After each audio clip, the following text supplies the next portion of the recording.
there everybody, and welcome back to the Blossom Crochet channel. My name's Rebecca, and if this is your first time visiting, then just take a quick second now to hit that subscribe button so that you stay up to date with all of my videos. This is just my June WIP video, just to tell you about what I'm working on. And I'll be honest, I haven't really got that much to show you at the moment. I've been trying to be quite sensible and just work my way through a couple of things at a time. I have started a new Spring Meadow baby blanket, and this one, as you can see, is being done in different shades than the original. It's the same yarn type, but I've just been asked to do one in these beautiful different shades of blue.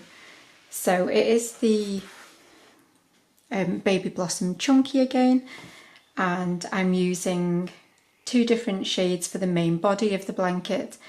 So I'm using the blue with the blue flecks, and then I'm using the blue with the flower specks as well. So I will obviously leave the names in the description so you'll be able to check them out. So yeah, I've done one ball of each so far, and I've just started this next one. So it'll be interesting to see how this works up using just blue shades. So I'm really looking forward to seeing how that progresses. I've just brought the original blanket with me, just for anyone who hasn't seen the original blanket. So this is the original Spring Meadow baby blanket, which you can see has been done in lots of different shades of the Baby Blossom Chunky. So we've got the little lavender, the primrose, I think it's called bluebell, and then the green, which I think might be picnic, and then obviously the pink, which is the baby bouquet. So this is the original Spring Meadow baby blanket, which is available as a video tutorial, but also as a written pattern as well, and you'll be able to find all of that information in the description box. So yeah, I'm quite happy to have another Spring Meadow blanket on my hook. It's such a mindless repeat pattern that obviously I can do it while doing other things as well. And I just love how neat and uniform it all is, if that makes sense.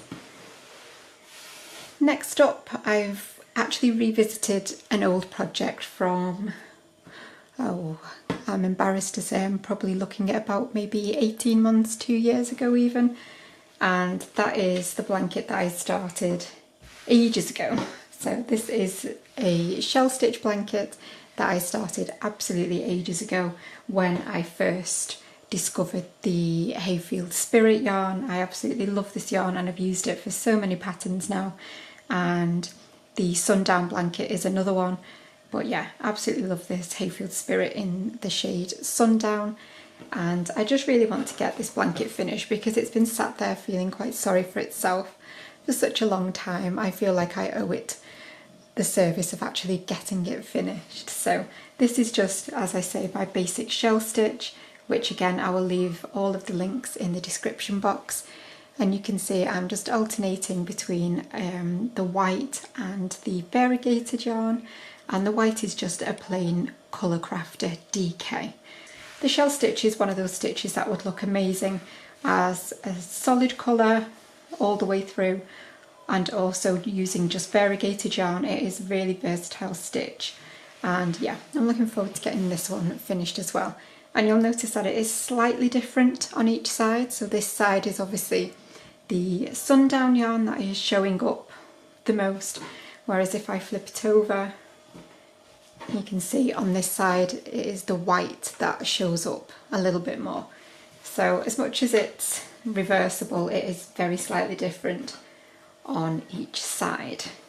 So that is that shell stitch, and it just works so beautifully with this yarn as well. Again, obviously all the links in the description. And then finally, this isn't a project that I'm working on, this is a book that I've bought very recently. I'll be totally honest, this is the very first crochet book that I have ever bought. I haven't really ventured into the world of crochet books just yet, but this one really jumped out at me, and I saw a couple of people that were part of the book tour that were speaking so highly of it, and I just wanted to buy it and have a little look, and I must say that I've definitely not been disappointed. So this is the Cozy Crochet Blankets to Snuggle Under book, and it is by Anna Marie Soers. I do hope that I've pronounced that correctly, but yeah, it's an absolutely beautiful book, and I'll just let you have a little look at some of the beautiful patterns that are included. So I'm really looking forward to getting stuck in to this book because it looks absolutely beautiful. There's lots of squares, and yeah, I'm really looking forward to getting my teeth into this one. And I think the hardest thing is definitely going to be which one to start with, because there's just so many nice ones in there. And this book uses Shapey's yarn, and I have so much in my stash that I think it's going to be great to use up some of that stone-washed yarn that I've had sitting there for a little while as leftovers. So this is something that I will obviously talk about a little bit more as and when I actually start making something from it, which will hopefully be in the next couple of days or so. But yeah, I haven't started anything purely because I just can't choose which one to make first. So that's all I've got to share with you really. We've got normal tutorials in the pipeline that will be coming very soon. As I say, I will share any makes from this book as well, and also obviously share how the finished Spring Meadow baby blanket looks with all of the shades of blue, because I think that's going to be completely different to the original, so I'm looking forward to seeing how that works up. But I do hope that you're all keeping safe and keeping well, and I will see you again very soon. Bye for now.